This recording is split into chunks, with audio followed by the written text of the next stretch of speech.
उषा के 2 बेटे थे, ऋषभ और सुनील। ऋषभ उसका सौतेला बेटा था। उषा हमेशा ही अपने सगे बेटे सुनील को ज्यादा प्यार करती थी। सुनील की शादी हो चुकी थी और ऋषभ की शादी भी निशा नाम की लड़की से हो जाती है। उषा सुनील की पत्नी कीर्ति को ज्यादा प्यार करती थी। एक दिन वो अपनी बहू कीर्ति के लिए साड़ी ले आती है। ये लो बहू, तुम्हारे लिए साड़ी लाई हूँ। कल पड़ोस की शादी में जाना है ना, तुम यही पहन कर चलना। तभी वहाँ ऋषभ आ जाता है। अरे माँ, तुम निशा के लिए साड़ी नहीं लाई? वो भी तो कल शादी में जाएगी ना? हाँ, वो भी जाएगी, पर उसके पास तो काफी साड़ी होंगी ना। अभी अभी तो शादी हुई है तुम दोनों की, तो उसी में से कोई पहन लेगी वो। ऋषभ ये सुनकर उदास हो जाता है। तब निशा कहती है, आप उदास क्यों होते हो जी? सही तो कह रही हैं मम्मी जी। मेरे पास तो बहुत साड़ियां हैं और सारी की सारी नई हैं।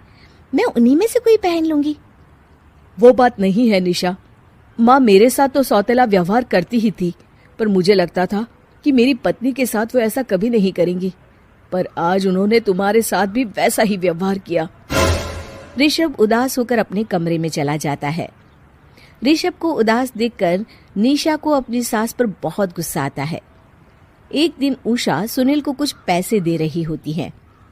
ले बेटा सुनील, ये कुछ पैसे रख ले और बहू को कहीं घुमा लिया।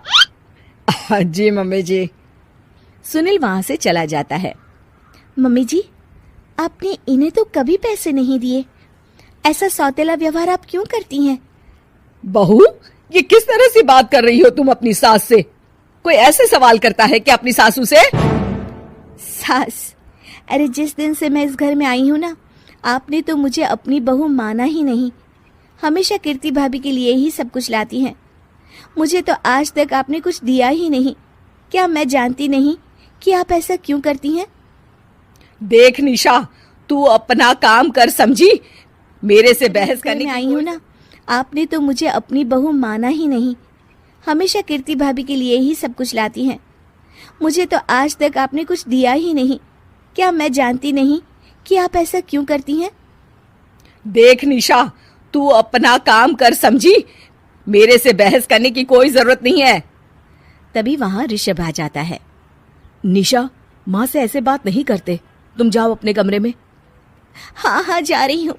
मुझे भी इनसे बात करने का कोई शौक नहीं है। निशा अपने कमरे में चली जाती है और ऋषभ भी वहां आ जाता है। निशा, तुमने माँ से क्यों झगड़ा किया? क्योंकि आप तो कुछ कहते ही नहीं, बस चुपचाप सहते रहते हैं।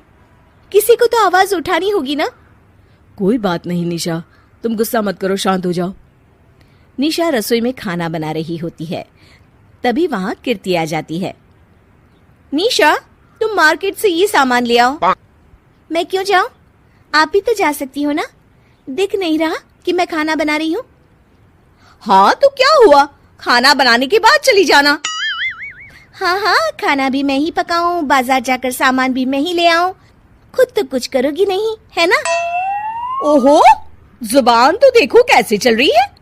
सुनो, तुम अभी आई हो इस घर में, तमीज में रहो, वरना सासू माँ से कहकर मायके भिजवा दूंगी तुम्हें। हाँ। ओह, हाथ लगाकर दिखाओ मुझे, देख लूंगी। बहुत मनमानी हो गई तुम दोनों की, समझी? निशा लिस्ट कीर्ति के ऊपर फेंक देती है। कीर्ति निशा को मारने आती है तो निशा उसका हाथ मोड़ देती है। मर गई रे, छोड़ मेरा हाथ।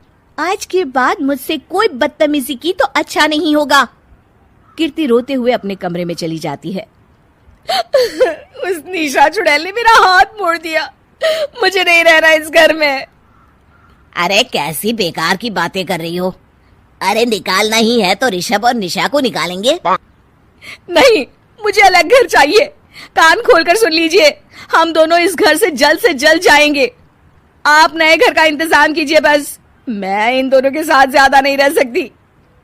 हाँ, वैसे मैं भी कुछ दिनों से सोच रहा था। अच्छा हुआ तुमने कह दिया, मैं माँ को भी बता देता हूँ। माँ, वो क्या करेंगी तुम्हारे साथ जाकर? मैं चाहती हूँ कि तुम और मैं, बस हम दोनों ही कहीं शिफ्ट हो जाएं, इस सब झमेले से दूर। अरे पर माँ को यहाँ छोड़कर इस तरह से जाना ठीक नहीं रहेगा कीर्ति। वैसे वो तुम्हें कितना प्यार भी तो करती हैं। नाम का ख्याल रखती है, क्योंकि तुम सगे बेटे हो ना, इसलिए। तुम अगर सौतेले होते तो मेरे साथ भी ऐसे ही सलूक करती जैसे अभी तुम्हारे सौतेले भाई और उसकी पत्नी से करती है। अरे पर फिर भी कुछ भी नहीं। देखो, या तो हम दोनों इस घर से कहीं दूर जाएंगे या फिर मैं अपने मायके चली जाऊंगी। हाँ, बता देती हूँ। अच्छा बाबा, अच्छा ठीक है। सुनील अपनी माँ से बात करने आता है। माँ, मैं सोच रहा हूँ कि कीर्ति के साथ अलग घर में शिफ्ट हो जाऊं। अरे वाह बेटा, ये तो बहुत अच्छा सोचा है तुमने। कब शिफ्ट होना है हमें? मैं भी पैकिंग कर लेती हूँ। अब नहीं माँ, मैं और कीर्ति ही जाएंगे बस। आप तो यहीं रहो, ये पुश्तैनी घर भी है ना आपका। अरे बेटा, तू तो मेरा सगा बेटा है, तू ही मेरे साथ ऐसा कर रहा है, मुझे अपने साथ ले जा बेटा। तभी वहां कीर्ति आ जाती है। अरे माँ, आपको पता भी है कि किराए के घर में कितना खर्चा होता है, और अगर आपको भी लेकर गए तो और खर्चा होगा। आप तो बस यहीं रहो, इसी घर में। कोई बात नहीं सुनील, माँ यहीं रहेंगी हमारे साथ, हम माँ का ख्याल रखेंगे, तुम लोग अपनी गृहस्थी संभालो। निशा को ये देखकर बहुत खुशी होती है। वो मन ही मन सोचती है, अब आया ना ऊंट पहाड़ के नीचे, अब मम्मी जी को पता चलेगा बड़ा सगा और सौतेला करती रहती थी।